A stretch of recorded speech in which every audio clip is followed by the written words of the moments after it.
Hi viewers, எல்லோரும் எப்படி இருக்கீங்க? நான் நல்லா இருக்கேன். கௌசி குக்கிங்லேருந்து உங்கள் கௌசி தான் பேசுகிறேன். நான் இன்றைக்கி என்ன செய்ய போகிறேன்னா, பாசிப்பருப்பையும் புடலங்காயும் வச்சு ஒரு பொரியல் தான் பண்ண போகிறேன். பாசிப்பருப்பு ஒரு 3 ஸ்பூன் அளவுக்கு வாஷ் பண்ணிவிட்டு கொஞ்சமாக ஊற போட்டு வச்சுருக்கேன். 2 புடலங்காய் எடுத்திருக்கேன். இது 2 பேர் சாப்பிட்ற அளவுக்கு வரும். சின்ன துண்டு தேங்காய், 2 வெங்காயம், சின்ன சைஸ் வெங்காயம், 1 பச்சை மிளகா. காரம் உங்களுக்கு தகுந்த மாதிரி போட்டுக்கோங்க. இப்போ ஃபஸ்ட்டு அடுப்பில் பேன் வச்சுருக்கேன்.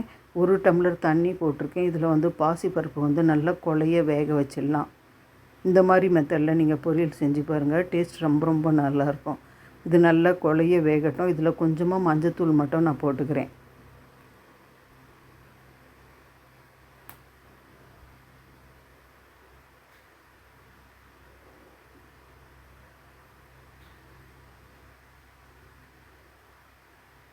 பாருங்க, இது கொதிக்கட்டும். அது வரைக்கும், இது வேகிற வரைக்கும் நம்ம தேங்காய் கொரப்பாக மிக்சியில் அரைச்சிக்கலாம். பாருங்கள், நான் இந்த அளவுக்கு அரைச்சி வச்சுருக்கேன்.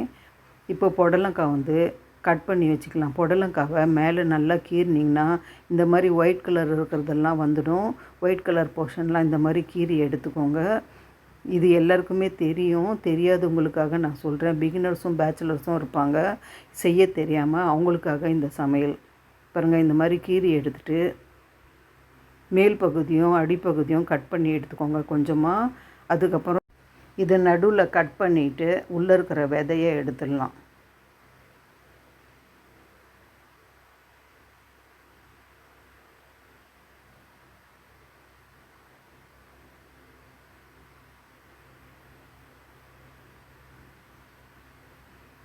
பாருங்கள், நான் விதை ஃபுல்லாக எடுத்துக்கிட்டேன். இப்போ இது சின்ன சின்னதாக கட் பண்ணிக்கலாம்.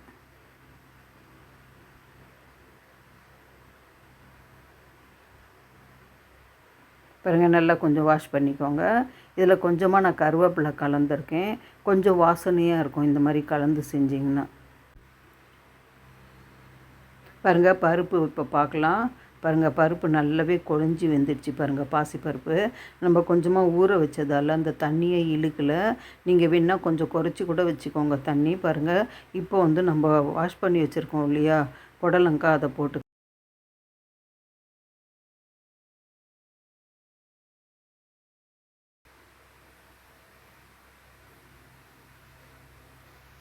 புடலங்காய் நீங்கள் தனியாக பருப்பு வேக வச்சுட்டு தண்ணி போடாமல் கூட நீங்கள் வேக வைக்கலாம். புடலங்காய் அப்படியே மூடி போட்டு சிம்மில் வச்சு அந்த மாதிரி செய்கிறத விட இந்த மாதிரி நீங்கள் செஞ்சு பாருங்கள். அதை விட டேஸ்ட்டாக இருக்கும். இதுக்கு தேவையான அளவு உப்பு போட்டுக்கோங்க. உப்பு பார்த்து போட்டுக்கோங்க, கம்மியாக தான் பிடிக்கும். பாருங்கள், நல்லாவே கலந்து விட்டுக்கோங்க. இது நல்லா கொதித்து வேகட்டும். பாருங்கள், இந்த அளவுக்கு தண்ணி எல்லாமே கொஞ்சம் பாருங்கள் ஓரளவுக்கு ட்ரை ஆகிடுச்சு. நல்லாவே வெந்துடுச்சு. இன்னும் கொஞ்சமாக இருக்குது தண்ணி. பாருங்கள், இதையும் கொஞ்சம் ட்ரை பண்ணிவிட்டு இதை அப்படியே ஒரு பாத்திரத்தில் மாற்றிக்கிட்டு அதே பேனில் நம்ம தாளிச்சிடலாம். பாருங்கள், ஒரு 3 ஸ்பூன் அளவுக்கு எண்ணெய் போடுங்க. அதிக எண்ணெய் தேவைப்படாது. 3 ஸ்பூன் அளவுக்கு போதும்.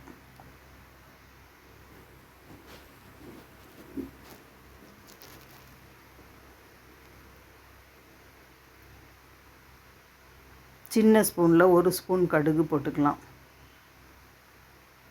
நான் கொஞ்சமாக சீரகம் போடுவேன். சீரகம் இந்த பொரியலில் போடுறதால டேஸ்ட்டு நல்லாயிருக்கும். பிடிக்கலன்னா நீங்கள் போடாதீங்க. ஒரு 1/4 ஸ்பூன் அளவுக்கு. இது வெடிக்கட்டும். நம்ம கொஞ்சமாக உளுத்தம் பருப்பு போட்டுக்கலாம்.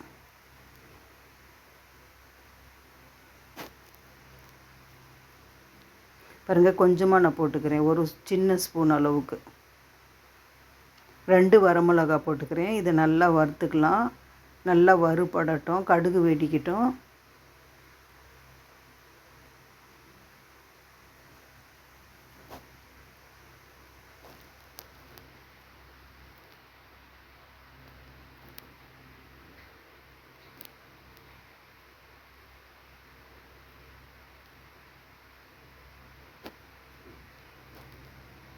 இப்போ கட் பண்ணி வச்சுருக்கிற வெங்காயம் போட்டு வதக்கிக்கலாம். பச்சை மிளகாவும் நான் அதிலே கட் பண்ணி போட்டுக்கிட்டேன்.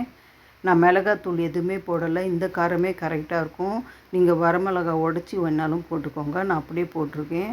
இந்த காரமே இந்த பொரியலுக்கு கரெக்டாக வரும். நல்லா வதக்கிக்கோங்க. வெங்காயம் கொஞ்சம் சாஃப்ட் ஆகட்டும், கொஞ்சம் வாசனை வரட்டும்.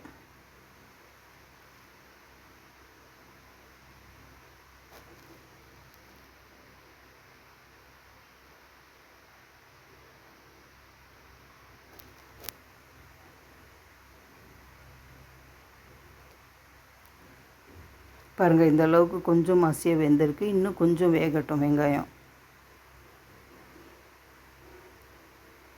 பாருங்கள், ஓரளவுக்கு கொஞ்சம் கலர் சேஞ்ச் ஆகி சாஃப்ட் ஆகிடுச்சி.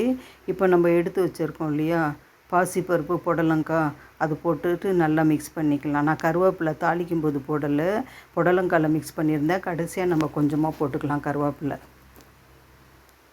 பாருங்கள், இது நல்லா கொதித்து கொஞ்சம் நல்லா ட்ரை ஆகட்டும்.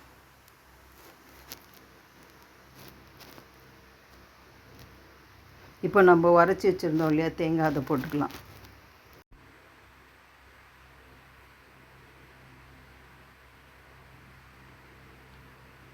பாருங்கள், நல்லா கலந்து விட்டுக்கிறேன்.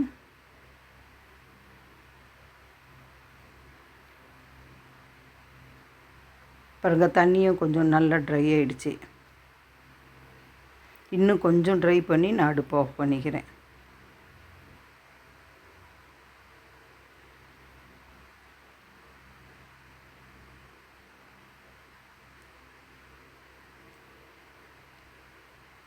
பாருங்கள் வியூவர்ஸ், இந்த மாதிரி நீங்கள் புடலங்காய் பொரியல் செஞ்சிங்கன்னா நல்லா சாஃப்டாக வெந்திருக்கும். குழந்தைங்களும் ரொம்ப பிடிச்சி சாப்பிடுவாங்க. பாருங்கள், இப்போ இந்த ஸ்டேஜில் கொஞ்சமாக கருவேப்பிலை மேலே போட்டுக்கிட்டேன். பாருங்கள், பார்க்குறதுக்கு சாப்பிட்றதுக்கும் சூப்பராக இருக்கும். என் சமையல் உங்களுக்கு பிடிச்சிருந்துன்னா கௌசி குக்கிங் சேனலுக்கு லைக் பண்ணுங்கள், கமெண்ட் பண்ணுங்கள், ஷேர் பண்ணுங்கள், சப்ஸ்கிரைப் பண்ண மறந்துடாதீங்க. அடுத்த சமையலில் பார்க்கலாம். ஓகே, பாய்.